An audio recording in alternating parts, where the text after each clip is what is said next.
Assalamualaikum warahmatullahi wabarakatuh. Alhamdulillahi rabbil alamin. Wassalatu wassalamu ala asyrafil anbiya'i wal mursalin, nabiyina Muhammadin wa ala alihi wa ashabihi ajma'in, amma ba'du. Hadirin ayah bunda kami, tuan-tuan, puan-puan yang dimuliakan Allah Subhanahu wa ta'ala. Dalam kesempatan ini tiada kata yang paling patut untuk kita ucapkan kecuali rasa syukur kepada Allah. Atas sebab apa? Karena pada hari ini Allah Subhanahu wa ta'ala berikan kesempatan kepada kita untuk merasakan nikmatnya beribadah kepada Allah di bulan suci Ramadan, bulan yang penuh kemuliaan.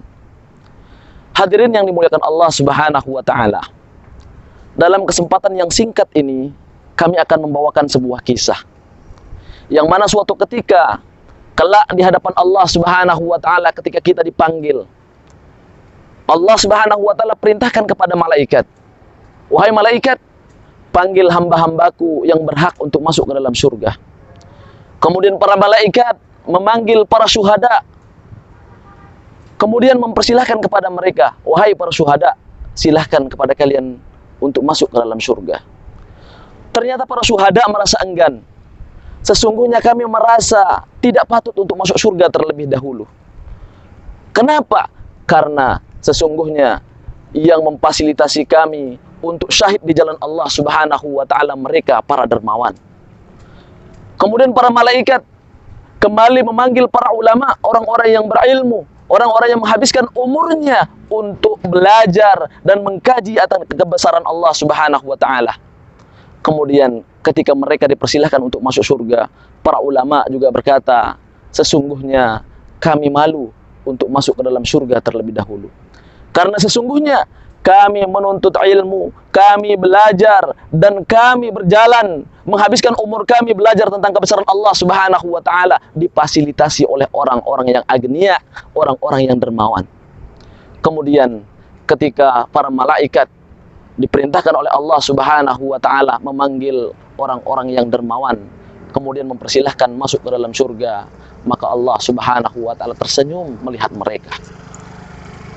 Kesimpulannya adalah bahwa sesungguhnya siapa di antara kita yang dititipkan harta oleh Allah Subhanahu wa ta'ala mampu memanfaatkannya dengan terbaik, membelanjakan di jalan Allah Subhanahu wa ta'ala, memfasilitasi para ulama menuntut ilmu, memfasilitasi orang-orang taat kepada Allah Subhanahu wa ta'ala, maka sesungguhnya kedermawanan itu akan mengantarkan kita kepada keridhaan Allah Subhanahu wa ta'ala.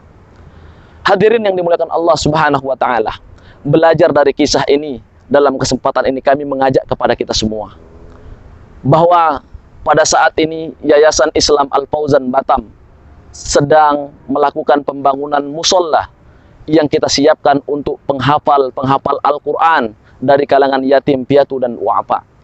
Maka siapa di antara kita yang Allah berikan kelebihan harta pada saat ini, maka jangan lewatkan kesempatan ini.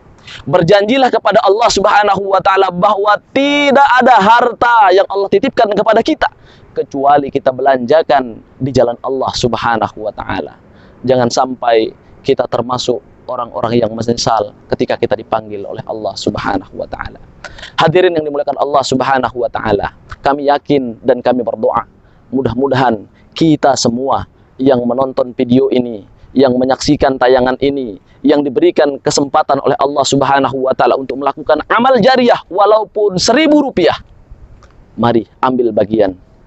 Kita tidak mau diketahui oleh orang lain, bisa kita transfer langsung ke rekening di bawah ini. Kemudian konfirmasi ke pihak pengurus. Maka siapa di antara kita yang Allah tunjuk, yang Allah ketuk hatinya untuk ikut berpartisipasi menyiapkan generasi terbaik yang taat kepada Allah Subhanahu wa ta'ala, jaminannya adalah surga. Demikian, wassalamualaikum warahmatullahi wabarakatuh.